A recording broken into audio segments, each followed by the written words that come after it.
galateeffadha. Yaa Waaqayyo gaban ulfinni maqaa keetiif haa ta'u.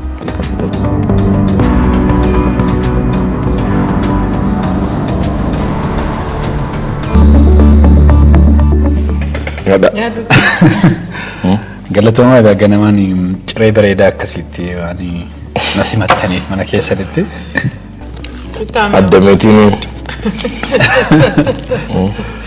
Addameetiin harki isaanii eebbifamaadha. Ogummaadha. Ani kanan jedhu addameetii kana eessatti argatte? Yuunivarsiitii Finfinnee. Wajjin barattanii? Dhugaa? Yaa. Wajjin hin baran. Baachii tokko no. Eenyutu jalqaba jaallate yeroo sana?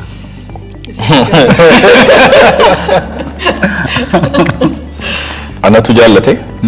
Dipaartimentii isheen baratan hiriyooti ishee jiru turani.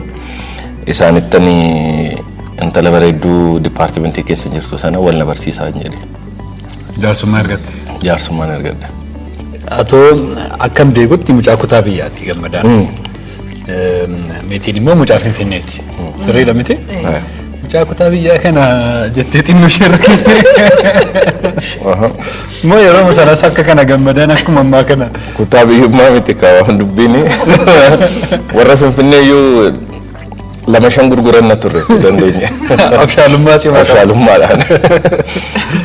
Guyyuma tokko naqee hiriyoonni ishee akka calaa ta'anii buna dhugu turani. Kutaatii baanii. Ani immoo kutaa seenuufan jedha. I think sa'aatii laaqanaatiin natti fakkaata. Eessa jirtanaan jedhanii doormiin jiran jedheeni. Kottumee dafiti ariitiidhaan kottu jedhan. Gaafa dhaqu ishee fi hiriyoota ishee wajjin hin taa'u. Akka carraa hiriyoota ishee warra gaafa sana jiran keessaa Minister Deetaa Taayyee Danda'aafaa Nageessaa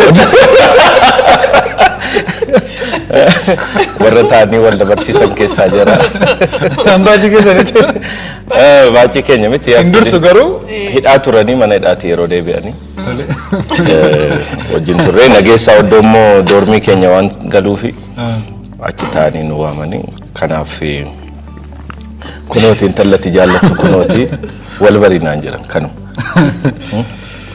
Namoota gurguddaadha. Ergasii egaa bilbilan fudhadhee sosodaachaan ture. Maakiyaatoo dhugne nuu kaffale jedhanii nan kaffaleefi hunduba isaaniitiif akka matta'aa wayii. Salphaatti hin argamne. Salphaatti hin argamne. San booda gaa maal na gaafattare? Meetiin abbaa manaa akkamiiti obbo Gammadaan erga gaafa sana dhufanii kaase?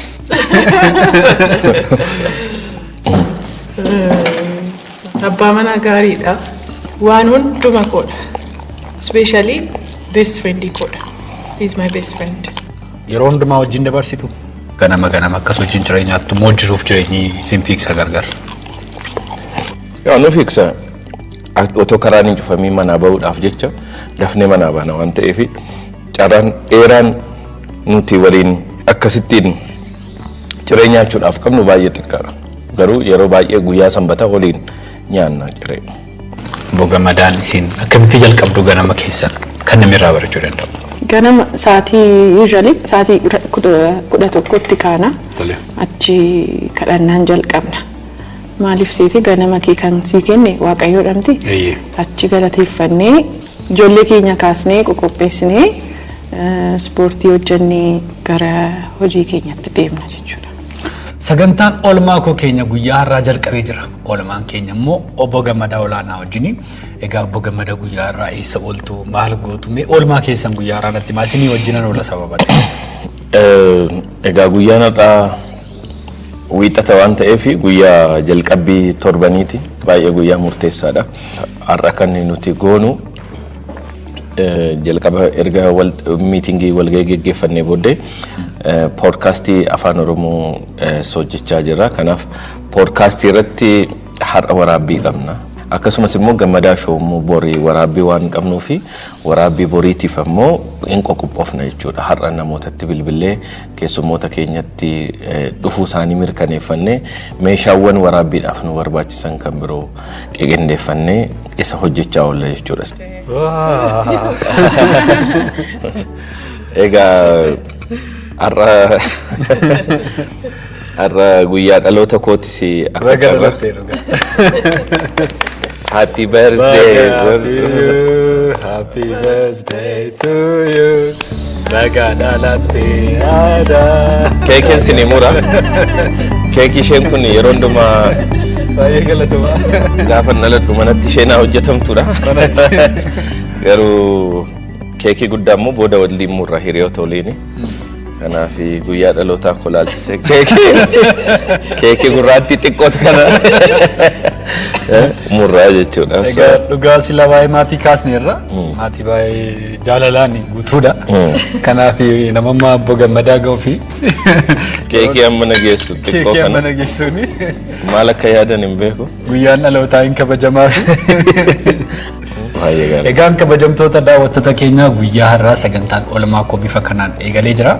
Oolmaan keenya guyyaa har'aa akkuma nama dura isinii ibsee Obbo Gammadaa Olaanaa wajjin Gammadaan eessa oolaa maal hojjeta Gammadaa kana Facebook irratti argina akkuma kana immoo Gammadaa show irratti argina garuu jireenya isaa guyyaa guyyaa akkamiin geggeeffata qajeelfama akkamiitiin oola isa jedhu isinitti agarsiisuudhaaf feenaa qophii kana qopheessee kan isin biraan ga'u aan gammachiis uummataa Booranaati.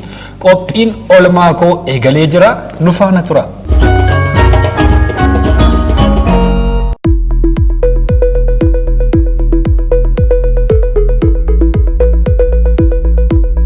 Akka kanatti babbareeddanii baatu jechuudha mana keessa. Egaa qophoofne hojiidhaaf waan nu barbaachisaniif egaa Gammadaa shownis yeroo baay'ee suufaan hin hojjetame tireen. Suufaan bareedaa qabda. Egaa amma muraasa qabna. Daddabalaa deema garuu. Daddabalaa deemuun sanaaf sababiinsa hojiidhaaf dirqama waan barbaachisuuf. Waan barbaachisu dirqama wannaa gochuutti deemuun nurra jiraata. Egaa uffata akkaataa hojii nama wajjiniin wal qabataa jedhee yaadan akkaataa namni uffachuu qabus hojii makee wajjiniin waan deemu uffatta gaafa waraabbii qabu baay'ee isaa uffata suufiin uffadha gaafa kaan garuu waanuma argadhin uffadhee baha waan ta'eef waanuma mijatuu fi waan natti tolu hojiidhaaf waan tolu uffadha. Inni kan biraan immoo Gammadaan wanta ittiin beekamtu keessaa suuraalee yeroo maxxansitu illee uffata aadaa uffatta. Warri kun isaanii? Yaa warri kun akkuma jirutti uffata aadaati. Uffata aadaa gaanii baay'ee isaa beeksisaafis dizaayineroonni garaagaraa naa fidu. Anis immoo okeezhinoonni garaagaraa gaafa jiran immoo biteen uffadha. Baay'ee isaanii namaan kenna. Nama bitachuu hin dandeenye ayyaana irreecha kanaaf ammoo walakkaa isaanii irreecha kanaaf namaaf dooneetii godheera sababiinsa namni biraa immoo uffachuu waan qabuuf jechuudha. Kanaaf galma akkasti bareedni baana. Yaa meeshittoo si dibure magaalaas kun argamee ture. Eenyu si dibee akkasii hin jenne jaatiin kee.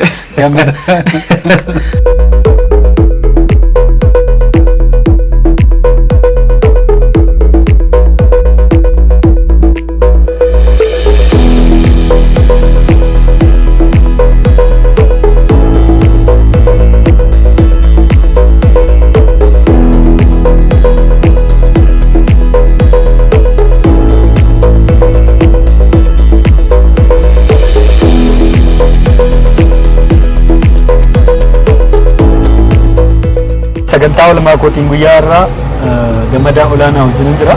Waajjira isaa naannoo Dhooqa Booraa yookaan immoo naannootti beekamu naannoo 22 jedhamu deemaa jirra.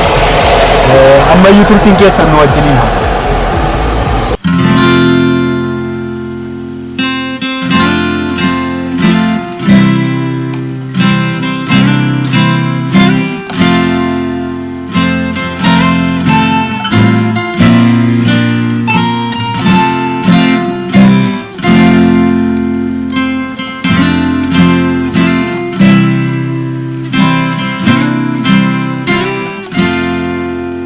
Baga kanatti obboleessa darbii jiraatu maatii kee waliin Ana polisi kena bosana.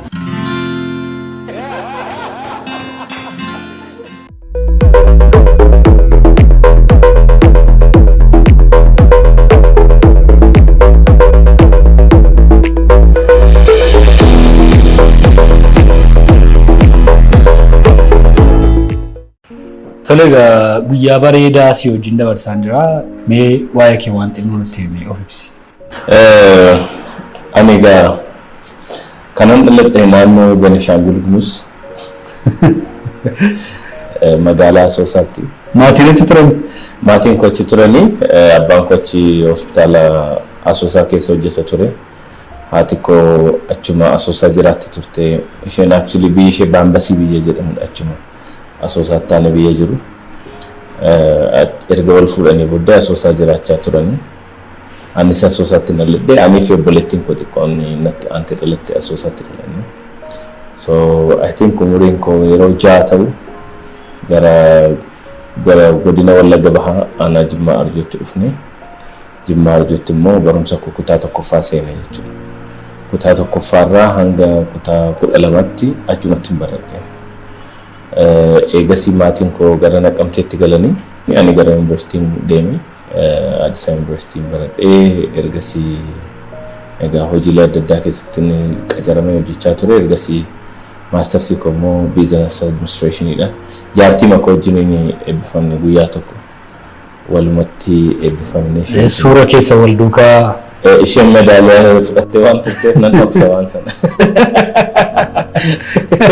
Hankee jennaani dubartii cimtuu duuba dhiira jabaatu jira jedheen bakka buusee darbe. So egasii gaa hojiilee ani hojii miidiyaa hojjedheera, barsiisummaa hojjedheera, dhaabbilee miti mootummaa keessa waggaa dheeraadhaaf hojjechaa ture. Egasii baankii addunyaatiifis World Bankiidhaaf piroojeektii hojjechaa ture. Ergasii baankii hojii gamtaa Oromiyaatti dhufee seene. Achirraa immoo gara dhaabbata mootummaatiif cooperative agency jedhamuuf waggaa tokkoof hogganaatti aanaa ta'ee tajaajileera. Erga achi dhaabee waggaa 3 darbaniif garuu dhaabbata dhuunfaa koo Riisaa Maltiimiidiyaa hundeesseen hojjechaa jira. Ani Abdiisaa Balaachoon jedhama. Gammadaa wajjin waggaa dheeraa duraa kaasnee wal beeknaa. Yeroo yuunivarsiitii jirurraa kaasnee hojiilee artii tokko irratti wal agarraa. Nama yaada qabu, nama hubatu, namaan haasa'uu danda'u. So communication skill gaarii qaba. Ogummaa bareedduu qaba. So ogummaa bareedduu sanatti jabaate kana caala jechuu danda'a Gammadaani.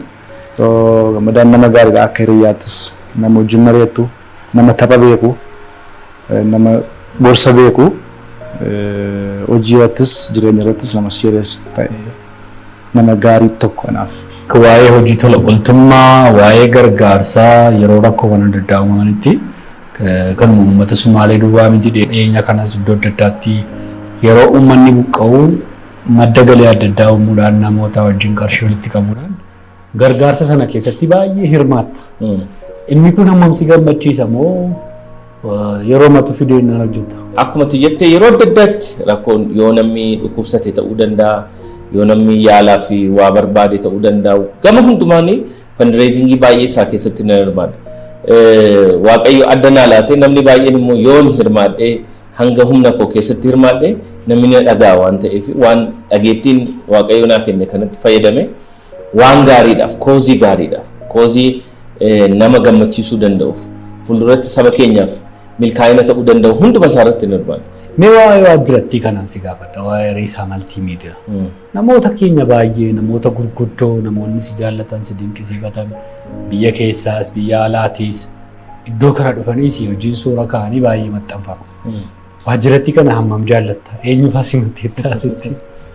Waajjira xiqqoo tokko keessatti qarshii 3,500 mana kireeffamtu baay'ee xiqqoo tokko keessatti teebilii tokkoo fi kanayyuu ergasiiti kan bitadhee fi waan xiqqoo qabadheen kan jalqabe. Xiqqoo turte jechuudha.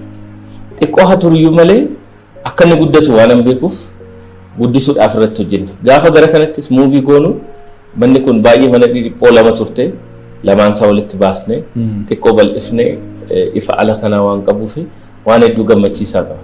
Amma immoo waajjirri kun akka kanatti dhufee bal'atee achitti immoo booda argitu istuudiyoo guddaas ta'ee istuudiyoo sana keessatti gaa yeroo ammaa kana sagantaawwan lama already kan qilleensarra jiranii sagantaawwan lamaan sadan tokko immoo kan sadarkaa yaadaatti jiranii hojjechuudhaaf itti deemaa jirra jechuudha. Wanti ani gammadaa irraa hubadhee baay'ee nama waan karoorsi tokko fa'aa deemu yookaan waan haaraa yaaluu nama jaallatu wantoota waan kamiyyuu nama hin sodaanne itti adeemee nama ilaaluu jaallatu akkasumas immoo nama ifa jiraatu nama akkasiiti gammadaani sodaan qabu gammadaan waan haaraa yaaluu irratti gammadaa irraa waan baay'een baradhee namni kaan illeetuutti siqee argee jedhee wanti naafuu tokko isa kana gammadaa akka obboleessaan gafaattis hedduun kabajaan hedduun jaalladhaa wantoota inni abjootu abjuun isaa hundumtuu akka dhugoomuun hawwaa fi kanuma jechuun barbaada. Baay'ee dinqiidha. Baay'ee namatti tola. Guyyaa har'aa gaafa gara waajjira kanaa dhufnu guyyaan har'aa guyyaa dhaloota keetii lattiin siin jedha. Thank you. Hojjettoonni si wajjin jiran yeroo bareedaa qopheessanii keekii murteetta. Mee maaltu sitti dhaga'ame tokkummaa akkamii qabdu waliin yeroo akkamii qabdu? Tokkummaa jabaa qabna. Tiimiidhaan hojjenna waan ta'eef walitti dhufeenyi keenya anis hojjettoota wajjiniin nama waliin hojjetu wajjin kamiinuu wajjin walitti dhufeenya ni qabu. Walitti dhufeenya gaariidha jedhee yaada. Yoo xinnaati nama meeqatu si biratti hojii hojjechaa jira? Yoo xiqqaate hojjetaa dhaabbii ja'an qabama. Bara kana karoora keenya baay'ee guddaadha. Maybe yoo xiqqaate hojjetaa 40-50 qabaachuudhaaf irratti hojjechuu barbaanna. Yoo waaqayyo jedhe kunis hin ta'u. Maal eegduu kana caalaa gammadaa irraa? Hojii amma miidiyaa amma jalqabne kana booddee gara miidiyaa guddaatti waan guddisuudhaaf deemuuf miidiyaalee jiran kaanii wajjin kompiit gochuu kan danda'u sagantaalee qulqullina qaban sagantaalee sadan tokko barana itti daballee sagantaa ammoo jalqabnu hojjechaa jiru wajjin yoo xiqqaate sagantaa 5 bara kana keessa yuutuubii risaa miidiyaa irratti akka gadhiifamanii hojjetamaniif irratti hojjechuu barbaanna. Kana keessatti kun karoora gabaabaa waan ta'eef karoora dheeraatti ha'aanuuf ammoo risaa miidiyaa mataan isaa miidiyaa guddaa ta'ee akka inni biyya kana keessatti galmaa'ee hojjechuudha. Inni biraan giddugala leenjii gaarii qabaachuudha. Giddugala leenjii kunis immoo maquma risaatiin ta'ee giddugala leenjii dargaggoota adda addaa leenjisee oomishee gabaa industirii biyya kanaa adda addaa keessatti kan bobbaasudha. Isa kanaaf immoo bara kana propoozaalii garaagaraa hojjennee lafas gaafannee bakka itti ijaarrachuu danda'u qopheessuu yookiin qophaa'uu barbaanna. Karoora akkasii qabna. Milkaa lafa garaa keessanii gahan jedha. Gammadaan maaliin bashannana yeroo qabu? Feesbuukii. Amma namni TikTok ilaalaa maal ilaalaa. Ani most of the time kan na bashannansiisus kan warraa argadhus yeroo koo hojiirraa kanaaf yeroo koo dheeraa kan na jalaa fudhatu Feesbuukiidha beekamaadha. Feesbuukii. Hawaasni keenya sabni keenya hedduun isaa miidiyaan akka miidiyaatti hordofu Feesbuukii waan ta'eef faayidaan isaa daayirektii ta'uu baatus daayirektii karaa biraa hin argatu. Faayidaa hedduu argachuu dandeessa. Dargaggoota onnachiisuudhaaf kakaasuudhaaf utuun carraa kanatti namoota na daawwatan dhaamsa dhaame jettee waan dubbattu qabda? Ani waan amma naa galee kun otoo waggaa 10 dura naa galeerra ta'een jedhaan jira. Because ani yoo xiqqaate hojiirra waggaa 15 hojjedheera. Kanaaf otoo yoo xiqqaate waggaan 5 illee abadu maal taatu waggaa 10 dura naa galeera ta'e jedheen kanan amanu inni guddaan mul'ata qabaachuudha.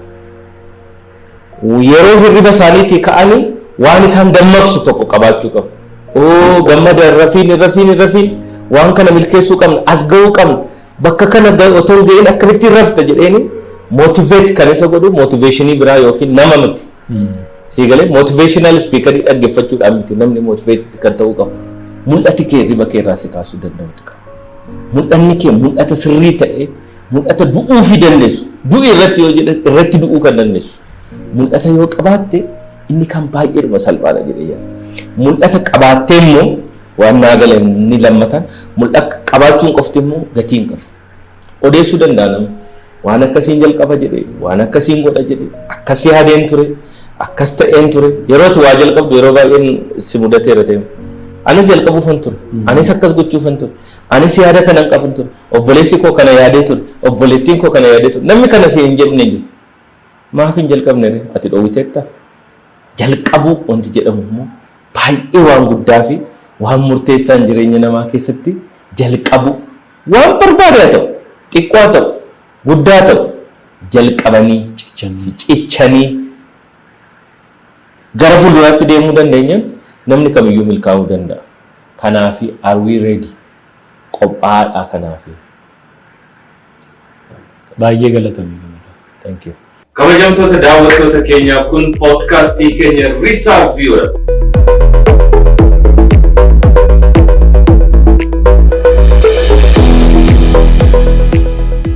Dhugaa Rabbii gammadamaa inni baay'ee mi'aawni.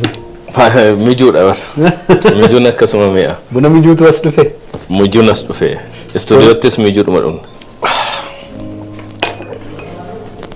Dhugaa dubbachuuf baay'ee namatti tola. Gammadaan egaa istuudiyoo kana fakkaatu keessatti qophii gammadaa shoo qopheessee isin biraan ga'a. Mee gammadaa wanta baay'ee dubbanneerra oolmaa bareedaa waliin dabarsaa jirra. Iddoo kanarra immoo teessee hojii kana keessatti mudannoo qabdu akka itti daawwattootatti himtuun si gaafadha. Mudannoo hojii kanaa wajjin wal qabate. Mudannoo nuun qabnu baay'ee mudannoo baay'eedha dhugaa dubbachuudhaaf keessummaan tokko baay'ee namaaf nama yaannefaati jettee yaaduu dandeessa tokko. Yeroo meeqaa kaameeraa dabalataa kireeffannee istuudiyoo qophoofne waan hundumaa goone humna namaa dachaafne teenyee asuma teenyee guyyaa lama nama eegne jira. Har'a dhufa jedhee gaafa sana dhufuu dhiisee gaafa lammaffaa irrattis immoo hin dhufa jenneetu teenyee eegnu gaafa lammaffaas nama hin dhufnetu jira. Gaara suma duukaa jirra. Gara booddeetti nuunis dhannee lafa buna mijuutti wal agarree keekii baga dhalatte jennee irra deebinee ammasii hinuma nyaanna. Mana keessatti tureera waajjira kana keessatti tureera. Achitti minuma murama. Guyyaa guutuu keekonni baay'ee muramuudhaaf qophaa'anii jiru. Guyyaa dhaloota nama hundumaatu akkasitti kabajamee carraa guddaadha. Nuunis isa kana keessatti hirmaachuu keenyaaf gammachuu guddaa qabna. Thank you.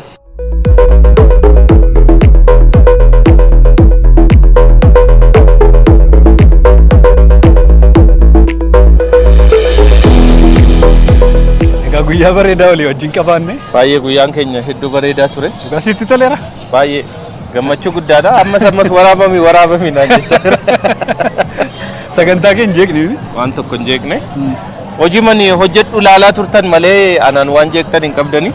Hojiin kun immoo baay'eensaa akkuma argitanii fiigicha qabaatus harka caalaan isaa naannoo istuudiyootti waan dhumuufi haaluma gaarii ture egaa manni argetti bareedaadha. Galgala immoo naannoo kana dhufta egaa yeroo biraas si argeera har'ammoo si wajjin jira maaltu si fida iddoo kana? Erga dhiyootti immoo galgala sin dhufaa jira. Ani baay'een nama keessummeessuu jaalladha. Keessummeessaa baata unawwan ture dhuguma bara. Dhugaa? Yuunivarsiitii faa fixee yeroo tokko hawaasaan hojjedhan ture Haayilee Riizoortii dhaqee keessummeessaan ta'a jennaan ni didan. Shiritii waa fakkee natti tola bakka. Maal ajajamu jechuudha? Maal ajajamu jettee nama dhattee yoo keessummeessite baay'ee waan na gammachiisu. Sarvisii namaa kennuun namni wayii gammadee akka deebi'u gochuun waan gaarii natti fakkaata. Kanaaf akka carraa ta'e immoo haati warraa koo waanuma mana barumsaa ijoolleellee ittiin kaffalla jenne kaaffee mijuu jedhamu kanaasitti bakka bareedaa kanatti banteetti. Kanaaf isa kana immoo galgala isheedhuma sappoorti gochuudhaaf gargaaruudhaaf yaada ishee fi abjuu ishee deeggaruudhaaf akka isheen kophaan taanes jajjabeessuudhaaf biizinasiin ishee akka lafa qabatuuf as dhufeen hiriyoo tokko hedduu waamee asuma teenyee yeroo wajjiniin dabarsina. Bakka itti mari'annu, bakka itti haasofnu, bakka itti hiriyoonnii fi namoonni adda addaa wal arganii taphatanis waan ta'eef baay'ee na gammachiisa amma. Giddu galeessa magaalaati salphaadhas. Baay'ee. Haa ta'u baay'ee dinqiidha guyyaa bareedaan si wajjiniin dabarsee oolmaan kee maal akka fakkaatu anis ilaaleera daawwattoonnis daawwataniiru dhee abdii guddaan qaba. Tarii dhumarratti namoota sagantaa kana daawwataniif waan jettu yoo qabaatte gabaabsiitii carraan sii kenna yeroo dhumaaf. Dhumarratti gaa wannan jechuu barbaadu galatoomaa guyyaa koo na wajjiniin akka kanatti dabarsuu keessaniif aniyyuu guyyaan koo akkas dadhabsiisaa akka ta'e yookiin rakkoo adda addaa amma kan akka qabu sababii waraabbii kanaan bare garuu wannan jechuu barbaadu jireenyi namaa bu'aa bayiidha. Namni hundumtuu jireenya wal qixxaataa akkas toora galaa tokko miti kan jiraatamu bu'aa bayii jireenyaa sana injifatanii garuu jireenya fuuldura isaaniitiif abjuu isaanii milkeessuutii fi namni hundumtuu dhama'uu qabaa hojjechuu qabaa jedhee namana kanuma ergaan ani dabarsu. Baay'ee ulfaadhu galatoomii. Egaa irra deebi'ee ammas baga dhalatteen siin jedha. Galatoomii. Congratulations. Egaa kana booddee samma keekii muruun kee nafu. Keekii murra ammas hiriyoonni koo baay'een isaanii dhufaniiru asitti eegaa jiru. Sana fidaniiru oduu jedhu dhageera. Keekiin dhufeera murra gaa wajjin. Keekii olii wajjin nyaanna. Ulfaadhu dhagee hiriyoota keenya. Galatoomii. Egaan kabajamtoota daawwattoota keenyaa sagantaan oolmaa koo guyyaa irraa kana fakkaata ture. Oolmaa keenya guyyaa irraatiin oolmaan gaazexeessaa yookaan immoo content creatorii nama marsaalee hawaasaa irratti beekamu Gammadaa Olaanaa maal akka fakkaatu isinitti agarsiisneerra. Ganamaa kaatanii nu wajjin ooluudhaan nu daawwachuu keessaniif guddaa goonee isin galateeffanna.